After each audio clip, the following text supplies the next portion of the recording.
আমি সায়ন, ফ্যাক্টস বেঙ্গলিতে আপনাদের সবাইকে স্বাগত। দ্বিতীয় বিশ্বযুদ্ধের সময় ছোট, বড় এবং মাঝারি অনেক রকম যুদ্ধ হয়, কিন্তু ব্যাটল অফ মিডওয়ে বিখ্যাত হয়ে ওঠে।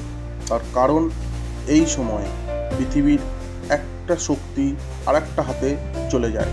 দ্বিতীয় বিশ্বযুদ্ধের আগে এবং বিশ্বযুদ্ধের সময়কালেও জাপানের নৌবহরের শক্তি পৃথিবীর মধ্যে সবথেকে সেরা ছিল, কিন্তু এই ব্যাটল অফ মিডওয়ের পর সেই পরিস্থিতি বদলে যায়। প্রশান্ত মহাসাগরে নতুন শক্তি হিসেবে আমেরিকা দেখা দেয়। কথাতেই আছে, পৃথিবীর সবথেকে বড় নৌশক্তি যার, পৃথিবীর ক্ষমতাও তার। সেরকমই ঘটনা হয়েছিল 1942 সালের 3 থেকে 6 জুনের মধ্যে। ব্যাটল অফ মিডওয়ে নামে পরিচিত সেটা।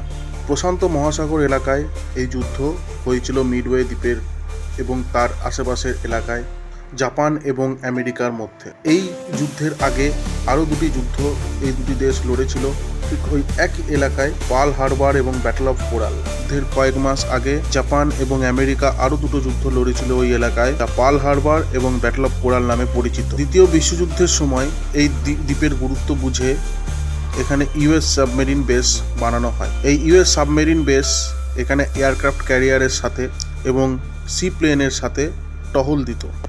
জাপানিজ অ্যাডমিরাল ইয়ামামোতো ইসোরোকু এক বিশাল এয়ারক্রাফট ক্যারিয়ার গ্রুপ পাঠায় ভাইস অ্যাডমিরাল নাগুমো চিচির নেতৃত্বে মিডওয়ে দ্বীপের দিকে।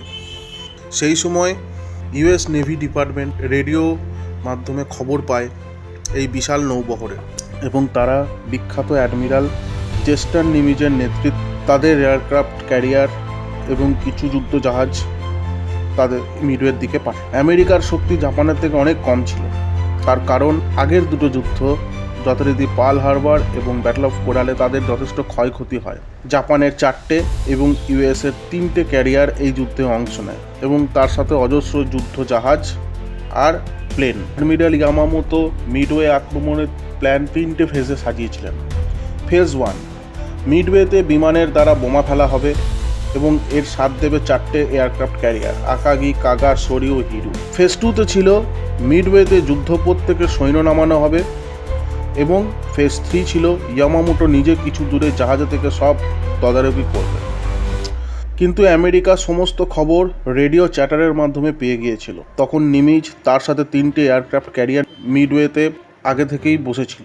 জাপান ভেবেছিল পার্ল হারবারে আমেরিকার প্রচুর জাহাজ ধ্বংস হয়ে গেছে, তাই তারা সম্পূর্ণ শক্তি নিয়ে এই যুদ্ধে লড়তে পারবে না এবং জাপান সহজেই মিডওয়ে দখল করে নিতে পারবে। কিন্তু 4 জুন সকাল জাপান যখন অ্যাটলে আক্রমণ করে তাদের 109টা প্লেন দিয়ে, তার কিছু পরে আমেরিকার B-17 বোম্বার জাপানের ক্যারিয়ারে আক্রমণ করে এবং 3টে যুদ্ধ জাহাজ ভেঙে ফেলে, 3টে যুদ্ধ জাহাজ ধ্বংস করে দেয়।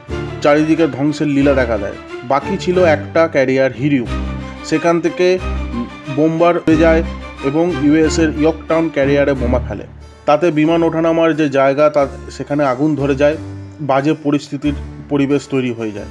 দুপুর দিকে এই আক্রমণের পরে ইয়র্কটাউন ক্যারিয়ার থেকে যে বোম্বার আকাশে ওড়ে, তারা হিরুকে দেখতে পায় এবং তার উপর বোমা ফেলে এবং সেটাকে ধ্বংস করে দেয়। এর সাথে শেষ জাপানিজ ক্যারিয়ারও ধ্বংস হয়ে যায়।